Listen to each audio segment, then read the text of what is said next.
which will make a nice change from the last few days. Now then, we're talking about a young man whose career is matched only in length by Sir Cliff Richard. Funny that, because he was indeed in the same band for a long time. Hank Marvin is with us. It's good to see you this morning, Hank. Good morning. Looking very well. Before we talk, we're going to rewind a little bit and have a look at some of your history. OK.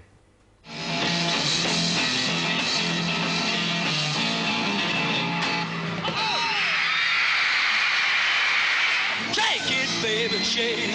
I said, shake it, baby, shake. I said, shake it, baby, shake. I said, shake it, baby, shake. Come on over.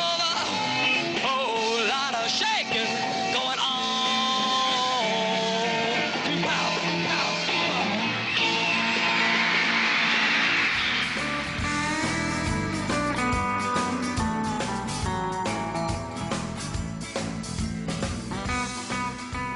Hardly changed a bit. Yeah, just the underwear. Have to change something. What's it like when you look back at footage like that?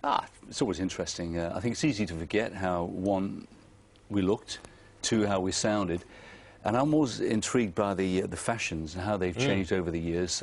I've seen quite a bit of old footage over the last few days, not just of me, but of other people, and it's really fascinating. Well, because you've still got a dark suit on, you've still got your boots, you've still got the trademark glasses as well. Yeah. You kept hold of that. Yeah, well, it's just what I am, isn't it?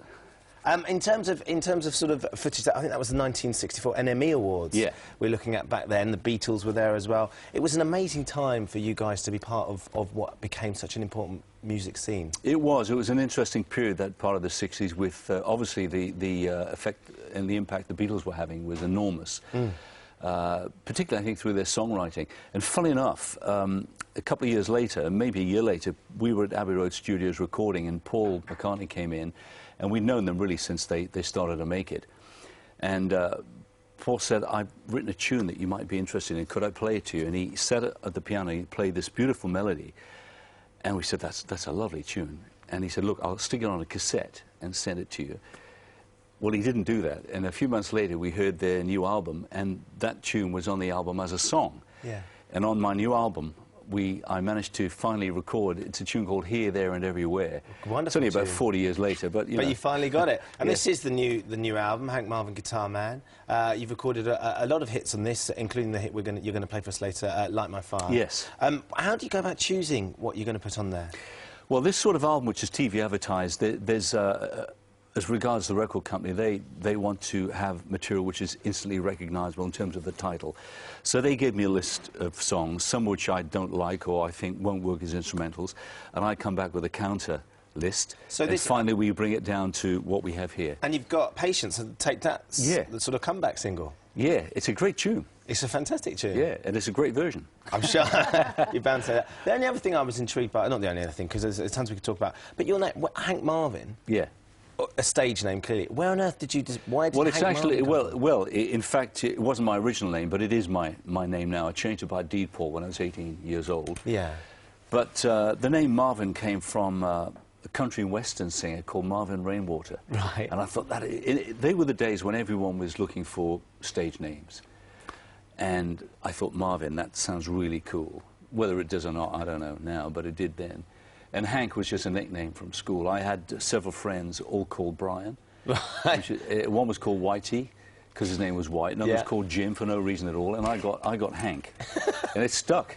And Hank Marvin came about. Indeed. And we still know you like that now. Well, it's great to see you this morning. Thank you. Best of luck with the album. And we're going to hear you and the band perform Relight My Fire a little bit later on, Not My Fire. It's great to see you. Thanks for coming. Thanks a lot. So many people quoting you as an inspiration. I love the fact that Billy Connolly was inspired to take up the banjo by the Shadows. Indeed. Tom Chambers joins us live. That's all at 10:30. See you then.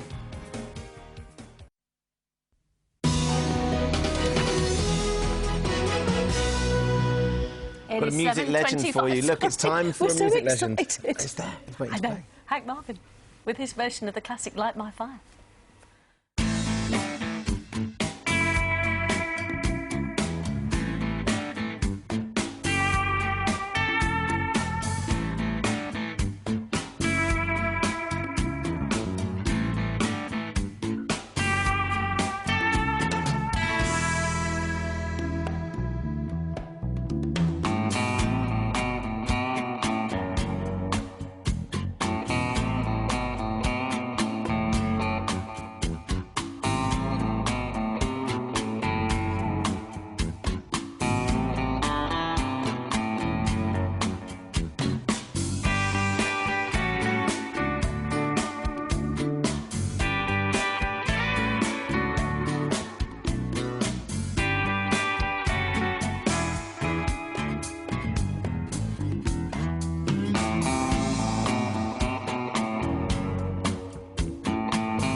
Thank you very much, Hank. Thank you very much, guys. There you go. That's from the Thank new you. album. It's fantastic. Hank Marvin.